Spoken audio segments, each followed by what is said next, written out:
మన తెలంగాణ జనాభా భారతదేశంలో చూసుకుంటే 3% కంటే తక్కువ. ఎందుకంటే దేశం జనాభా 150 కోట్లు, దగ్గర 147 కోట్లు, మన జనాభా 4 కోట్లు.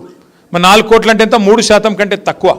కానీ కేసీఆర్ గారి ప్రభుత్వంలో మనం చేసిన పని ఎంత గొప్ప పని అంటే, ఎంత అద్భుతంగా పని జరిగిందంటే గ్రామాలలో నాకు గర్వంగా అనిపిస్తున్నది ఈ మాట చెప్పడానికి.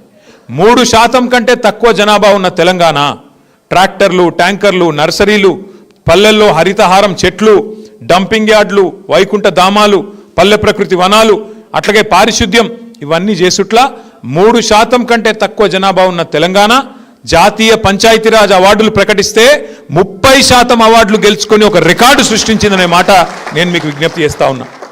కేంద్ర ప్రభుత్వం ఒక పథకం తీసుకొచ్చింది, సంసద్ ఆదర్శ గ్రామీణ యోజన అని. అంటే సాగి అంటారు దాన్ని, సంసద్ ఆదర్శ గ్రామీణ యోజన.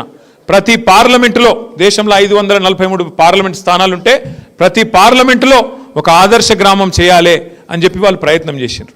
మనమేమో ఇక్కడ అద్భుతంగా పల్లె ప్రగతిని ముందుకు దూసుకొని పోతున్నాం. వాళ్ళు మొత్తం దేశంలో బెస్ట్ గ్రామ పంచాయతీలు 20 ఎక్కడున్నాయని లిస్టు పెట్టిండ్రు. 20 గ్రామ పంచాయతీల లిస్టు పెడితే 20కి 20 తెలంగాణ గ్రామాలే వచ్చినాయి. గది కేసీఆర్ చేసిన పని తెలంగాణలో. కానీ 2 ఏళ్ల నుంచి ఏమైతుంది తెలంగాణలో? మన ప్రభుత్వం పోయినాక అడిగినోడు లేడు, పట్టించుకున్నోడు లేడు.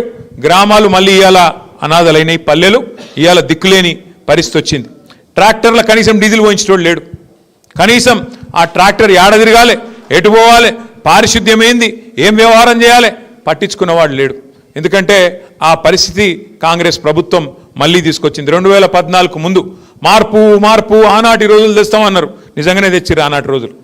ఇదివరకు ఎట్లా దరిద్రంగా ఉండేనో పల్లెలు, మళ్ళీ ఆ దరిద్రం అంతా ఇవాళ పల్లెల్లో తాండవించేటట్టు కాంగ్రెస్ వచ్చిందంటే మళ్ళీ దరిద్రం వచ్చింది ఊళ్ళకి అన్నట్టు మొత్తం ఎక్కడికక్కడ లొల్లి బొబ్బ. అందుకే నేను అంటున్నా, విధులు తెలుసుకోవాలి, నిధులు కూడా తెలుసుకోవాలి. ఇవాళ ఒక ఎమ్మెల్యే మాట్లాడుతున్నాడు, నేను ఇందిరమ్మ ఇల్లు ఇయ్యాను. నీ అయ్యే జాగిరా, నీ అత్త సొమ్మ?